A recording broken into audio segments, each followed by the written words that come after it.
Hello friends, welcome to wow bake and more. ఈరోజు ఈ వీడియోలో నేను ఈస్ట్ లేకుండా, మైదా పిండి కూడా యూస్ చేయకుండా, ఇంకా ఎగ్ని కూడా యూస్ చేయకుండా, ఓవెన్ లేకుండా చాలా సింపుల్గా గోధుమ పిండితో బ్రెడ్ని ఎలా చేసుకోవాలో చూపిస్తున్నానండి. చాలా ఈజీగా చేసుకోవచ్చు. వీడియోని అందరూ పూర్తిగా చూసి తప్పకుండా ట్రై చేసి ఎలా వచ్చిందనే విషయాన్ని కామెంట్ చేయండి. నచ్చితే తప్పకుండా ఒక లైక్ చేయండి. మరి లేట్ చేయకుండా బ్రెడ్ చేసేసుకుందాం రండి.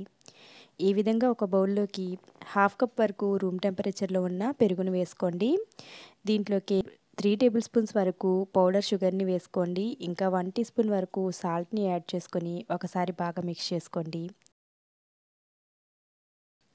ఇప్పుడు దీంట్లోకి 1/4 కప్ వరకు ఎలాంటి ఫ్లేవర్ లేని వెజిటేబుల్ ఆయిల్ వేసుకోండి. ఈ ఆయిల్ ప్లేస్లో బటర్ని కూడా యూస్ చేసుకోవచ్చండి. కావాలంటే మీరు 1/4 కప్ వరకు అన్సాల్టెడ్ బటర్ని యాడ్ చేసుకోవచ్చు. ఈ విధంగా బాగా మిక్స్ చేసుకుని ఇప్పుడు ఒక జల్లెడ పెట్టుకొని దీంట్లోకి 2 కప్స్ వరకు గోధుమ పిండిని వేసుకోండి. ఇక్కడ నేను మైదాని యూస్ చేయడం లేదండి. ఓన్లీ గోధుమ పిండితోటే బ్రెడ్ని అయితే ప్రిపేర్ చేస్తున్నాను. కావాలంటే మీరు ఈ గోధుమ పిండి ప్లేస్లో మైదా పిండిని కూడా యూస్ చేసుకోవచ్చు. ఈ జల్లెడ అనేది కొంచెం చిన్నగా ఉందండి. అందువల్ల నేను కొంచెం కొంచెంగా యాడ్ చేసుకుంటూ జల్లించుకుంటున్నాను.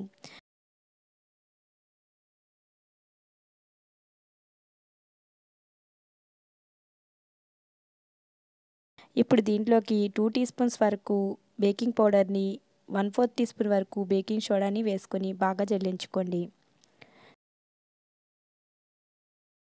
ఫ్రెండ్స్, మీలో ఎవరైనా మన ఛానల్ని కొత్తగా చూస్తున్నారా? అయితే సబ్స్క్రైబ్ చేసుకొని చూడండి. దానివలన నాకు కూడా ఎంకరేజ్మెంట్గా ఉంటుంది కదా. ఈ విధంగా జల్లించుకున్న తర్వాత ఒకసారి బాగా మిక్స్ చేసుకోండి. ఇప్పుడు మనకి బ్రెడ్ బ్యాటర్ని ప్రిపేర్ చేసుకోవడానికి దీంట్లోకి నేను వాటర్ని యాడ్ చేస్తున్నానండి. ఇక్కడ నేను 1 కప్పు వరకు వాటర్ని తీసుకున్నాను. ఫస్ట్ ఇది కొంచెం కొంచెంగా యాడ్ చేసుకుంటూ మిక్స్ చేసుకోవాలి. ఒకేసారిగా వేయకూడదండి. ఈ 1 కప్పు వాటర్ నాకు సరిపోలేదండి. ఇంకొక హాఫ్ కప్ వరకు కూడా యాడ్ చేశాను. టోటల్గా 1.5 కప్స్ వరకు వాటర్ అయితే నాకు ఈ బ్యాటర్కి సరిపోయింది.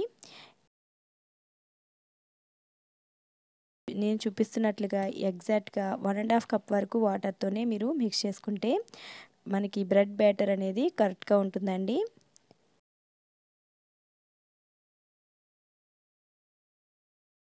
బ్రెడ్ బ్యాటర్ అనేది కొంచెం థిక్గానే ఉంటుంది. రిబ్బన్ కన్సిస్టెన్సీ అవసరం లేదు. చూస్తున్నారు కదా, ఈ విధంగా బాగా మిక్స్ చేసేసుకోవాలి. మన బ్యాటర్ అనేది ప్రిపేర్ అయిపోయిందండి. ఒకసారి ఈ విధంగా బాగా మిక్స్ చేసేసుకున్న తర్వాత స్పాచులాతో ఒకసారి క్లీన్గా మిక్స్ చేసేసుకోండి.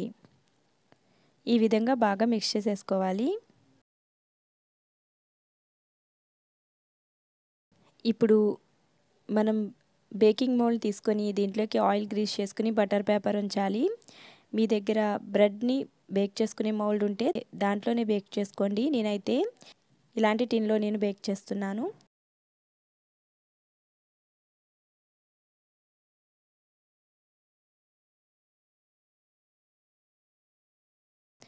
ఇప్పుడు ఈ బ్యాటర్ అంతా దీంట్లోకి ట్రాన్స్ఫర్ చేసేసుకోండి.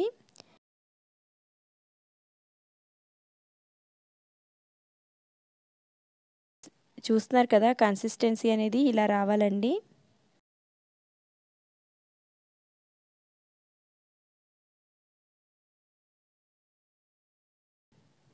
ఇప్పుడు దీనిపైన ఇలా నువ్వులని యాడ్ చేసుకుంటే మనకి లుక్ అయితే బాగుంటుంది. టేస్ట్ కూడా చాలా కమ్మగా వస్తుంది. ఈ విధంగా ఒకసారి బాగా ట్యాప్ చేసుకుని ప్రీహీట్ చేసుకున్న కడాయిలో ఈ మోల్డ్ని ఉంచి 40 to 45 మినిట్స్ వరకు లో ఫ్లేమ్లో బేక్ చేసుకోండి. చూస్తున్నారు కదా, మన దగ్గర ఓవెన్ లేకపోయినా చాలా ఈజీగా బ్రెడ్ని అయితే మేక్ చేసుకోవచ్చు. ఇప్పుడు 45 మినిట్స్ తర్వాత ఈ విధంగా మూత తెరిచి చూస్తే ఈ విధంగా వస్తుంది.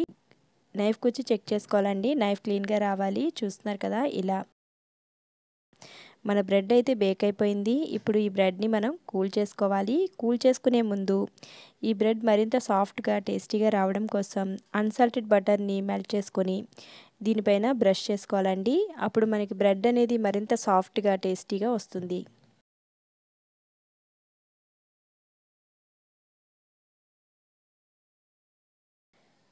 చూస్తున్నారు కదా, ఇప్పుడు మనం కంప్లీట్గా కూల్ చేసుకోవాలి. ఇలా కంప్లీట్గా కూల్ అయిన తర్వాత ఓపెన్ చేసి మనం స్లైసెస్ లాగా కట్ చేసుకోవడమే. చూస్తున్నారు కదా ఎంత బాగా వచ్చిందో. అందరూ కూడా తప్పకుండా ట్రై చేయండి. చాలా ఈజీగా చేసుకోవచ్చు ఇంట్లో ఉండే వాటితోటే. మన ఛానల్లో రీసెంట్గా చాలా రకాల బర్త్డే థీమ్ కేక్స్ని అయితే ప్రిపేర్ చేసి పోస్ట్ చేశానండి. ఇంతవరకు చూడకపోతే తప్పకుండా చూడండి. ఇంట్లోనే కేక్స్ చేసుకోవాలనుకునే వారికి ఆ వీడియోస్ అన్నీ కూడా చాలా బాగా యూజ్ అవుతాయి. ఎలాంటి బేకింగ్ క్లాసెస్కి వెళ్ళకుండా చాలా ఈజీగా మనం కేక్స్ని అయితే ఇంట్లోనే ఈజీగా ప్రిపేర్ చేసుకోవచ్చు. చూస్తున్నారు కదా మన పర్ఫెక్ట్ అయిన ఆటా బ్రెడ్ అనేది ప్రిపేర్ అయిపోయింది.